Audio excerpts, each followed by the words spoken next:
occurred after the end of the Second World War.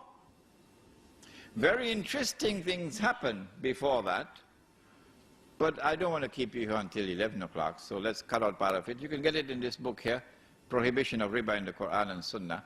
And let me go straight to the end of the Second World War. The European powers who were victorious, they now called an international monetary conference and invited the rest of the world to attend. It was held in a place in upstate New York called Bretton Woods. And there were Muslim countries present. Saudi Arabia was there. It was held in 1944. And out of the negotiations of Bretton Woods emerged the Bretton Woods Agreement, which created a new international monetary system. Two important things were agreed upon at Bretton Woods. Number one, prepare yourself for it. Not all checks can be cashed. Only one check. Which one? The US dollar. Only this currency can be redeemed for gold at $35 an ounce. So this is halal. But all the rest of the paper money in the world are now checks which cannot be cashed. You could exchange them for the US dollar, check for check, but you cannot cash them. That's the first agreement at Bretton Woods. And so now it's plain. This system is 99% haram, only 1% halal.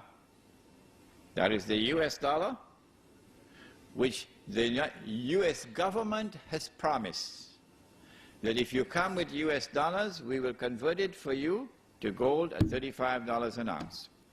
We gave our word to you, and we will keep our word, and we put it on the US dollar. Did you see it?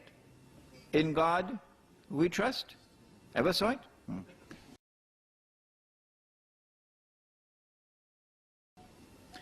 The second thing that came out of the Bretton Woods Agreement was that not every individual can take his US dollars to have it converted into gold, redeemed. No. Only governments, only central banks can do it, not individuals. So are we not a part of the market? This system is now 99.9% haram. It is only 0.1% halal, meaning that a government can go to the United States and say, here are US dollars that we have, we want you to redeem it for gold at $35 an ounce. You gave your word, now keep your word. So 0.1% halal. This is the Bretton Woods Agreement.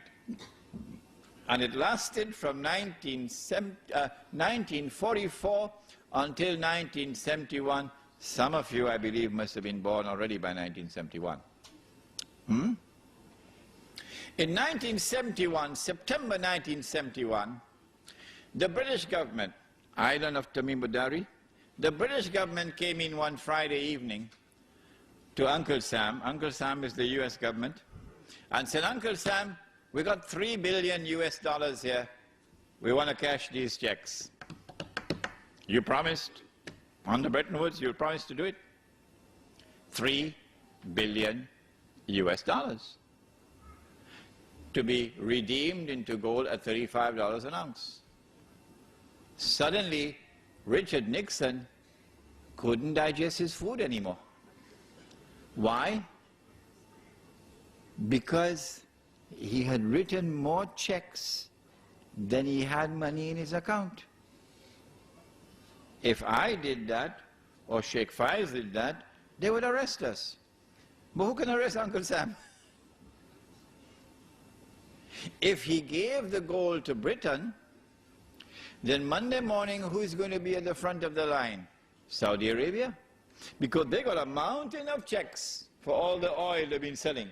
And they will say, if the British wanted the gold, we better go and do it quickly. But Uncle Sam didn't have the gold to redeem all that US dollars. So Uncle Sam retired to Camp David, Richard Nixon. And then on Sunday, he addressed the world and he said, we gave our word, but we don't have to keep it. And so the Bretton Woods Agreement collapsed in September 1971. After the collapse of the Bretton Woods Agreement, the world of paper money is now 100% haram. Surely the world of Islam would recognize that. Surely the ulama of the world of Islam would recognize that. But no, it was not to be. Illa masha'Allah. It was not to be.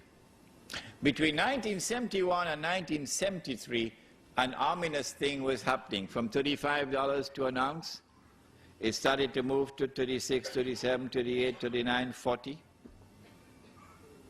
And by 1973, it had reached 40. In October 1973, the war took place with Israel.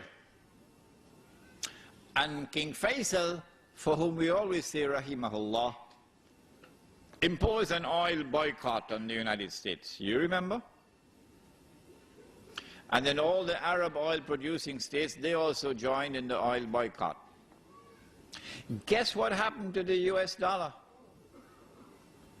It collapsed by 400% overnight, from 40 to 160. Why?